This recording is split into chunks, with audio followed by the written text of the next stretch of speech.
YouTube, it's your boy Bush and I'm back with another video, man. Today we ain't gonna be talking. Let's go. What you see behind me is the world's strictest and largest prison. This mega prison has a capacity of 40,000. Prisoners here are the most unsafe people you can even imagine. How many people's lives have you ended? Is it 5 or 10? How many? More than 50. MS-13 and many other gangs. These are animals. These aren't people. They're psychopaths, sociopaths, the kind of people we have here. We are about to see the worst of the worst. Welcome to CECOT, the world's largest prison by capacity in El Salvador, which was constructed to imprison the highest profile criminals. Those who enter this prison are destined never to leave alive. There's no way out. How are you gonna come out of this? The reason why this small country of 6 million needs the largest prison is the gangs. Once dominating the country, these gangs faced a dramatic crackdown starting in March 2022. Under President Nayib Bukele's administration, over 70,000 individuals, about 2% of the country's adult population, were arrested within just 16 months.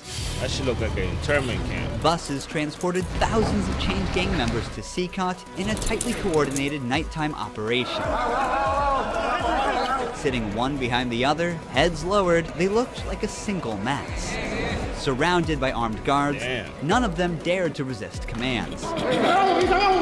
Their life has changed in a day. In this documentary, we will interview one of the most ruthless gang leaders, known by the nickname Psycho. 10 minutes. You only have 10 minutes. Built in 2022, this massive prison is made up of 8 separate modules spread over 410 acres of land. Each pair of modules is enclosed by 2 separate 3-meter-high walls with razor wire. The entire facility is surrounded by a towering 9-meter-high wall with a 3-meter-high electric fence carrying 15,000 volts. 19 watchtowers are ensuring nothing escapes notice. The entire design doesn't just prevent escape, it erases the very idea of it.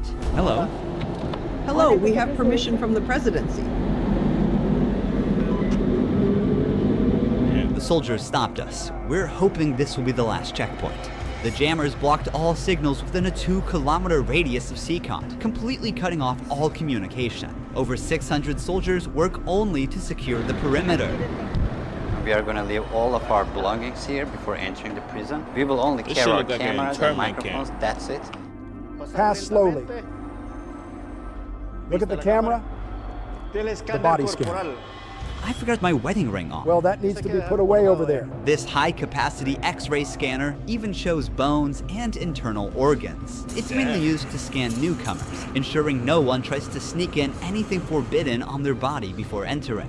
The inmates used to swallow some objects, or they would try to bring them in vaginally or anally. Micro SD memory cards, microchips, and not only that, even phone charges. Another thorough body search has been conducted. Who the fuck swallowing a phone Take off charger? your shoes. They even inspected inside our socks. It took us around 1 hour just to pass through security, even though we were invited as media after months of applying. Guards are wearing masks because they're doing a risky job here. So if they get identified, it might be riskier for them to go to town centers because these gangs have a lot of connections. So they have to keep their identity secret. Why don't you wear a mask? I have to talk to them face to face, looking them in the eye. They already know who I am. We're in the registration room. This area is for inmates only. When a criminal is captured on the street, they don't carry ID or give their real name. That's why their fingerprints and photographs are taken here to enroll in the system. Once they become a permanent part of CECOT, the inmates lose all contact with loved ones for the rest of their lives, as family visits are strictly forbidden. It's also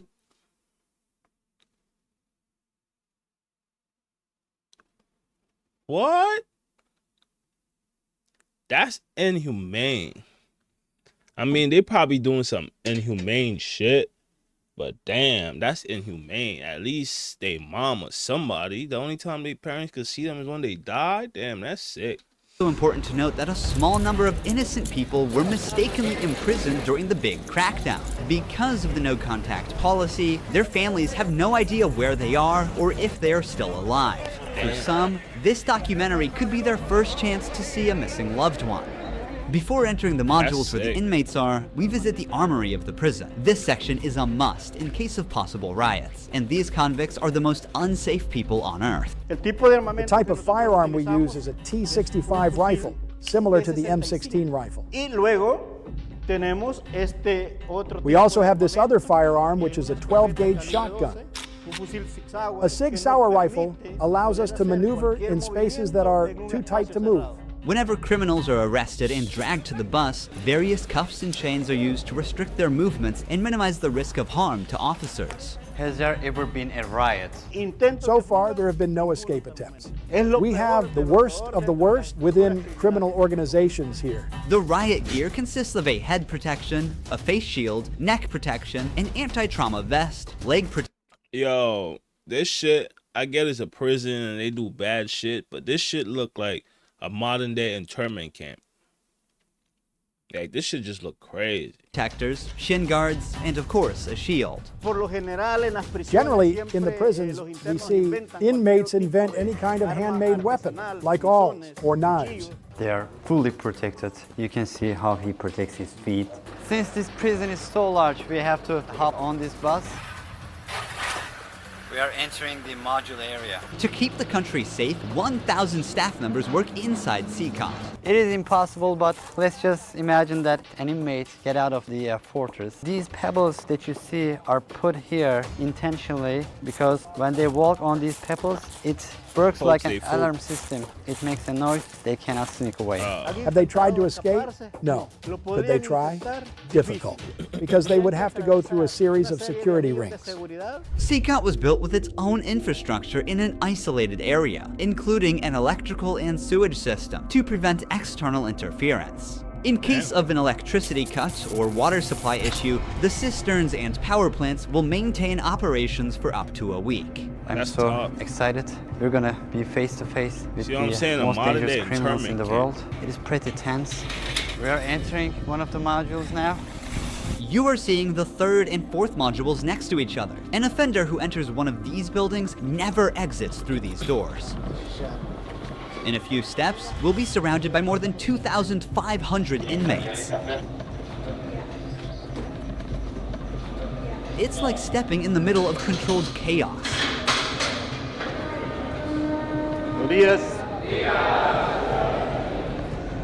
Damn. This is so intense. Damn, y'all be complaining about the precincts and shit be overpacked? This is crazy. Yo, it's like 100 people in that one cell. What the fuck? Their eyes are all on me, following my every step. Getting an eye contact with them. There are so many of them. I'm speechless. I can't help but feel unease. All of them wear white shirts, shorts, and slippers. They don't have any other belongings. Man, most are barely out of their early 20s and convicted of serious offenses. Even the most infamous criminals in history have an average of 20 to 30 proven victims. But here, some of the inmates are responsible for hundreds of innocent people's lives. Can I ask the inmates something? No. If you have any questions, I can answer them for you. If they try to communicate with me now, what are you going to do? I'm not going to allow them. They know from them that subsequently there may be a penalty for not abiding by an instruction. I'm curious to know which of these group leaders I'll be interviewing. What? It is forbidden for us to pass. Bro, this is what I'm saying. This is how inhumane it is. I get. You know what? This yellow line, because these are one of the most dangerous human beings on Earth. Without the bars between us, everyone knows exactly what could happen. There are 32 cells in every one of the 8 modules making up the mega prison. Each cell holds around 80 inmates, but the number can go as high as 150. Despite not being at full capacity, the inmates only have 0.5 square meters of personal space each. Prisoners do not have any ventilation rights or courtyards to walk outside their cell. What? Each inmate here have been given one of the longest Bro, I'm sorry for pausing like this, but look, right? I get, oh, they did some crazy shit. You trying to put them away for life and shit. But my nigga, y'all can't hold these people down locked up for all these years as y'all think y'all could. At some point, someday, all that prison shit, all them shit's gonna come to an end. I'm probably speaking some bullshit right now. We never know what could happen, gang. The world's a simulation. But I'm just saying, you just making these niggas worse and worse every day, treating them that way. In the meantime, they smell freedom. They taking it out on y'all. Sentences you can even imagine in your life. The only thing that doesn't change that all these inmates will never get outside. They will never see sunlight. The only people are authorized to get inside and outside are the personnel and sometimes media like us. They will never ever leave this building. If you see their look, you can see the emptiness in their soul. They don't have any hope towards future. They look very robotic. Their life is so monotone. This open corner is their toilet area. They have like 2 toilets for 80 inmates. It's literally humiliating these inmates. Like their whole confidence is humiliating, bro. Here. Like, I'm sorry for pausing, but yo, I don't care how bad a person is, gang. Don't treat them like that. I get it, gang. You feel me? The same place where they use the toilet is also where they take showers. To clean themselves, they use plastic dippers in a single shared basin. There's no running water in the cells, so the prisoners have to rely on one blue barrel for drinking water. Where they sleep is these metal bunks. No pillow, no mattress. Each prisoner receives just the bare essentials. A white sheet, a uniform, socks, slippers, and a towel. Modern day internment The prisoners spend their gang. entire days on their 4-level bunk beds. They have stacked tightly, like items stored in a warehouse. As part of hygiene and order, inmates are shaved every 2 weeks by personnel. Long hair or beards aren't just unhygienic, they can also hide sharp objects. Let's take a look. What sharp objects could these people hide in there, gang? Their shirts off.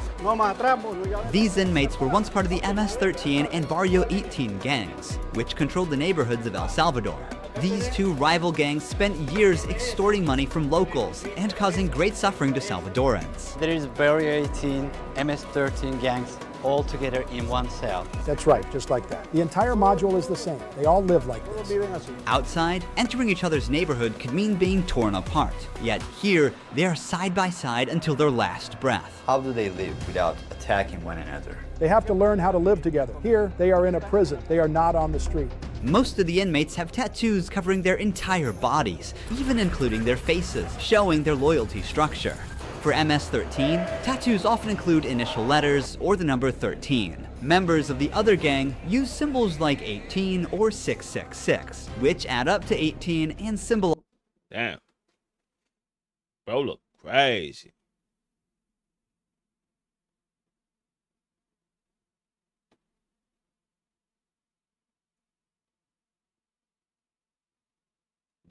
Damn. The devil, or they use Roman numerals. Having gang tattoos on one's face is a clear sign that they are one of the most ruthless and high-ranking members of the organization. Crossing paths with such a person on the street is the same as staring death in the face. A spiderweb tattoo represents being caught in the web of justice and serving a long prison sentence. The devil horns tattoo is a dark symbol that represents these individuals' worship of the devil. Some even claim that they carried out their actions under the devil's command. Damn. A teardrop tattoo signifies that the person has ended someone's life. The number of teardrops indicates how many lives they've taken. If there are 3 teardrops, it suggests that the tattoo's owner has taken so many lives that they've lost count. With the phrase "laugh now, cry later," these masks or clown tattoos send a clear message. Stay strong in the face of hardship now and deal with the consequences later. Are all these people truly bad? They're on another level. High-profile criminals who will never change their mentality. Ever get out, If you look at the they will upside, terrorize there's a the catwalk shit out of area. them cops. Guards consistently watch over the inmates from this elevated spot above the cells. If anything suspicious occurs, they will few of them intervene gonna while an die trying to extensive get network out. of cameras observes every corner 24/7, ensuring nothing goes unnoticed. The modules are kept lit all day and night for monitoring. When the sun goes down, the lights stay on all the time. They are constantly being observed. I think this is one of the hardest things. When they try to sleep, they use their towels and cover their eyes to block the light. That's Preacher sick. here is teaching some of the important lessons from the Bible to the inmates. They're doing physical exercise over here. There's a trainer there. This is the only time these inmates get out of their cells. These activities take place for a total of 1 hour per week, under the watch of armed guards. For the rest of the time, they are locked inside. They used to control the streets. Now, they can't even take a step with their free will. It's a rotating schedule. There's not enough space, so they can't all go out on the same day. Has there ever been a chaotic incident when these inmates were outside of their cells? So far, nothing. Whenever we focus the camera on a cell, we often catch a prisoner silently mouthing words. Even behind bars, gang members attempt to send orders to the outside. This prisoner was doing just that, but we censored him to block the message. Despite the crackdown, these groups still hold significant... Bro saying, listen, the war is coming. Bro said, listen, the war is coming, and we gonna violate them. You feel me? We gonna violate them. I know one of the guards. This is his name, Alberto Santos. You gonna catch him, and you gonna deal with him. Power outside. Rumors suggest they have plans for taking revenge by targeting innocent people. Yeah, but in response, the authorities threaten to impose even harsher measures on imprisoned members. It don't matter, if they do gang. That, there won't even be one meal in prison. Uno. I swear to God, they won't eat a grain of rice. Let's see how long their homeboys last inside. Here they... Y'all not doing nothing, bro. You don't solve a bad problem with the next bad problem. All you're gonna get at the end of the day is the next bad problem, or even worse problem. You feel me? At least 50-50, you feel me? The bad apple, yeah, I section them off. Don't put everybody together and say everybody getting the same treatment. And it's, I'm sure it's like at least 10% of them in there that regret all their choices and wish they had a second chance, but they can't get it because y'all want to be dickheads and use y'all egos. Innocent people gonna have to pay for it now, because why? Everybody got egos involved. What I'm saying probably don't got shit to do with the video, but let's go. They get 3 meal times: breakfast, lunch, and dinner. Breakfast is usually beans and rice. For lunch, they get white rice and pasta. And dinner's pretty much the same. The only thing that changes is the drink. There's no nutritious food like chicken or meat. This is the lunch. It's rice, pasta, and 2 tortillas. What? Does the menu vary from day to day? No. Is it the same every day? It's always the same. It's for freshmen. Okay. It's a sugary drink. I'm going to taste it for myself. Freshman. Inmates must eat with their hands and clean their plates before returning them. With a diet lacking in protein, many likely suffer from nutritional deficiencies. Before starting our interview with an inmate, I want to show you one more place that is even more extreme than what you've seen so far. Here we are in the isolation cell area. If inmates break a rule, they can be sent to these isolation cells according to the legislation. The law gives me the right to keep the prisoners in isolation for up to 15 days. These cells have sealed doors. Through this grid, I can see them and identify who's inside. We serve food here, and we also use this space to put handcuffs on them before opening the door to move them. You don't see how dark that shit is?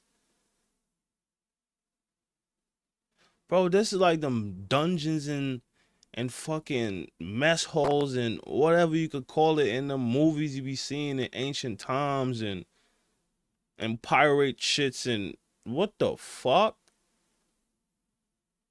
To think people are still doing, it's sad. From here to their cell. Welcome to the isolation cell. If an inmate misbehaves, this is where he ends up. He won't know the time or how much longer he'll be kept inside. For days or even weeks, he sleeps on this concrete bed without ever leaving. They are cut off from the outside world, left alone with nothing but their thoughts. This is where they supply their water There's a water basin here. They take their water here, and this is where they pee. The basin for drinking water and the toilets are located side by side. That's the toilet sick. looks recently used and dirty, suggesting that this cell has recently been used. The only light they have is this little hole that barely lets the sunshine in. This openness is also the sole source of fresh air. So you basically killing somebody legally while they locked up. That's basically what's happening here, gang. This is not a prison or fucking holding. This is a torture chamber type shit.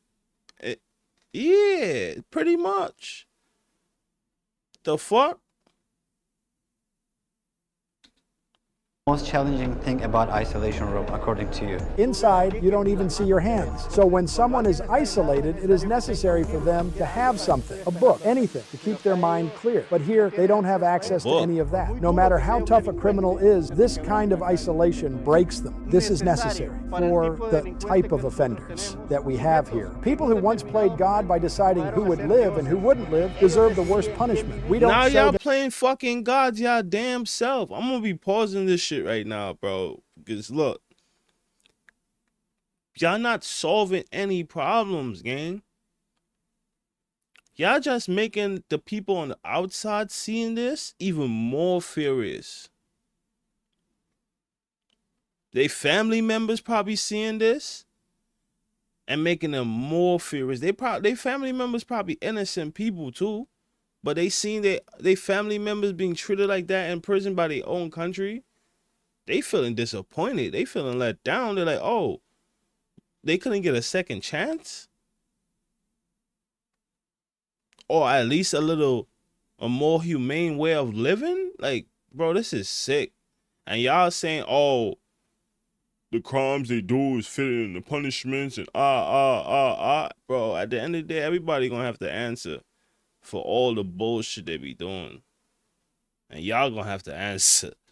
them That mercy. shit is They can sick. ask for forgiveness, and may God forgive them. But here, justice must be served for so many victims, and it's the least they deserve. Now we're going to interview the inmate known as Psycho. He has a 34-year criminal history and has spent the last 25 years as a high-ranking member of an organization.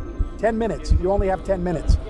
12 guards are barely enough to ensure the safety around this inmate. Remove the mask. What is your name? My name is Marvin Ernesto Medrano Vasquez. How old are you? I'm 41 years old. You don't look 41. You look younger, like 35. That's a good thing that you told me, because I feel old. Can I see your tattoos?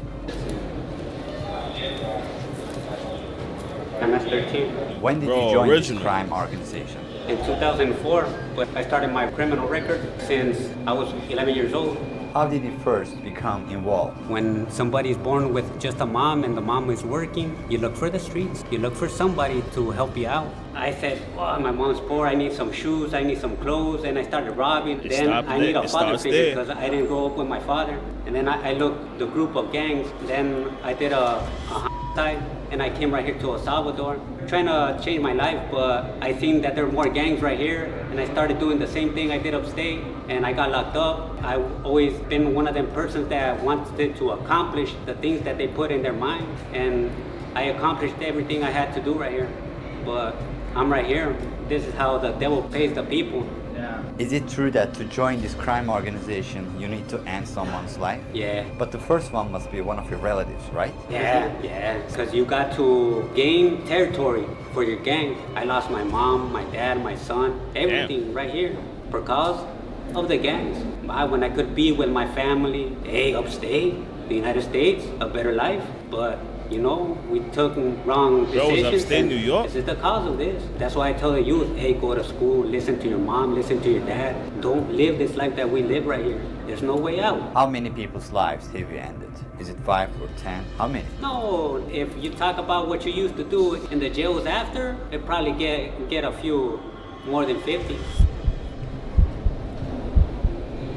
You gotta do it sometimes. How did you become cold-blooded and merciless in time? I can't really respond you with that question. How do you feel about not seeing your family forever since you're in CECOT? I feel bad because I seen my son the last time when he was 5 years old, and he's 21 years old right now. Yeah. I want to see him. I want to tell him, hey, don't do the same things that your dad did. Look for a good life. And then his son gonna see this shit on TV, on the internet, and he gonna be like, damn, my dad couldn't even get a second chance. He couldn't even get a phone call. My dad couldn't even get a phone call to tell me, yo, he was sorry. His son probably not even trying to hear it, but even though the phone call would still make him feel a little better, his father can't do that. Why? Because he ended somebody's life, so the government chose to end his life by not letting him have access to nothing. I guess it's fair game, right? Shit is People sad, who have fallen victim because of you will never see their loved ones again. You will also never see your family. How do you cope with emotions like missing someone? I feel bad. Sometimes, like I tell you, I lay down on my bed and I think a lot of things, and sometimes I cry. What is your motivation to stay alive here? To one day change my life and look for God in my life, and I tell God, hey, forgive me because I did some things. Okay. Finally, we see the sunlight. Honestly, CECOT is a place you will never wish to end up in, even as a visitor. But for the people who victimized Salvadorans, it is now their forever home. These criminals took the innocent people's right to live, and now they're paying for it. The Salvadoran government's message is clear. Crime is no longer tolerated and the punishment is severe. El Salvador once had the highest rate of lives lost due to widespread chaos. During its peak, 104 out of every 100,000 people lost their lives in a single year. Previous administrations agreed to a truce with these groups, but this couldn't bring lasting order. Although the current government's methods are controversial, by 2023, the number dramatically dropped to 2.4 per 100,000 people, placing El Salvador among the safest countries in the world for the first time. So far, the results are undeniable. Peace has returned to the neighborhoods. But what about those who were wrongfully imprisoned? How long that peace Is it gonna true last, justice gang? or ways Peace to comes control with a chaos? price. Are we seeing a lasting price, solution or just a temporary fix? For now, the answer remains unclear, and the world continues to watch. Thank you for watching this documentary. See you in the next one. Don't forget to subscribe. Ruhi Chenet was here. Yo, shout out Rihi Sinat, man. Good video, man. I'm gonna catch y'all in the next one. We out of here.